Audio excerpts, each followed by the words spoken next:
नमस्कार। तनु की आवाज़ चैनल में आपका स्वागत है। हमारी आज की कहानी है बुजुर्ग। चाय का कप लेकर माधवी कुर्सी पर बैठी ही थी कि कमरे से माजी ने आवाज़ लगा दी। कप टेबल पर रखकर माधवी उनके कमरे में चली गई। 2 मिनट बाद वह वापस आई तो मीनाक्षी ने पूछा, अभी तो सब कुछ कर दिया था तुमने उनका, अब फिर क्यों बुलाया था? अरे उनका नैपकिन नहीं मिल रहा था, उनको तकिए के नीचे रखा था, दे दिया मैंने, माधवी ने बताया और चाय पीने लगी। माधवी की सासू माँ 90 वर्ष की थी। एक तो उम्र उस पर आंखों से बहुत कम दिखाई देता था। वे हर बात के लिए माधवी को ही आवाज़ लगाती। माधवी भी उनकी आवाज़ पर तुरंत दौड़ी चली जाती।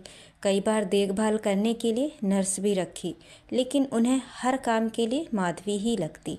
4 दिन से मीनाक्षी यही देख रही थी कि माधवी न ठीक से खाना नाश्ता कर पाती है और ना ही चाय पी पाती है।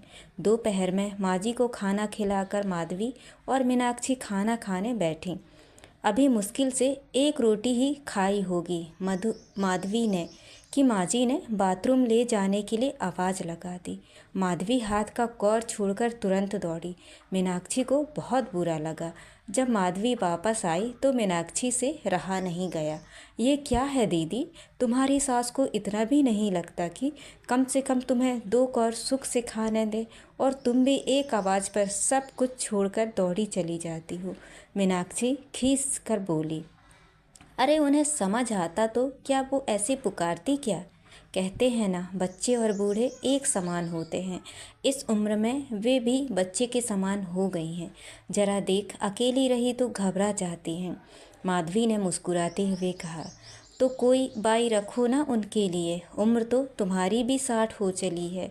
4 दिन से देख रही हूँ, तुम न ठीक से खा पाती हो न आराम कर पाती हो। मीनाक्षी चिढ़कर बोली, बच्चे माँ को कितना परेशान करते हैं। क्या माँ उन्हें आया को सौंप देती है, फिर वही बच्चे बड़े होने पर उसी माँ की देखभाल के लिए आया रखने की बात क्यों करते हैं? माधवी बोली, लेकिन तुम्हारी अपनी भी तो कोई ज़िंदगी है, अपनी सेहत का भी ध्यान रखो। मीनाक्षी अब भी माजी पर नाराज़ थी। मैंने तो फुल टाइम बाई रखी थी अपने सास ससुर के लिए, ये सब मुझसे तो नहीं होता बाबा। मीनाक्षी मुंह बिचकाकर बोली। मीनाक्षी, एक दिन सभी को चले जाना है, चले जाने के बाद फिर कुछ नहीं बचता। आज माजी है तो कोई तो है सिर पर हाथ रखने वाला। एक तसल्ली रहती है मन को कि कोई तो बड़ा है मेरा। बच्चे अपने जीवन में सेटल हो गए हैं। मनोज आज भी व्यवसाय में व्यस्त रहते हैं।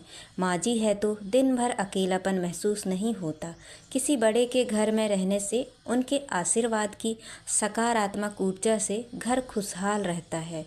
आज भी जब कभी वो प्यार से सिर पर हाथ फेरती है तो उस खुशी को मैं शब्दों में कह नहीं सकती।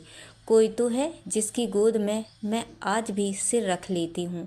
मैं तो यही चाहती हूँ कि माजी का हाथ मेरे सिर पर सदा बना रहे। माधवी बोली। तभी माजी ने फिर माधवी को आवाज़ लगाई। माधवी हाथ धोकर उनके कमरे में चली गई। इस बार मीनाक्षी को बुरा नहीं लगा। वो भी माधवी के पीछे पीछे माजी के कमरे में चली गई। तो दोस्तों, ये कहानी आपको कैसी लगी? लाइक और कमेंट करके ज़रूर बताएं और चैनल को सब्सक्राइब करना ना भूलें। तो मिलते हैं अगली कहानी में। बहुत बहुत धन्यवाद।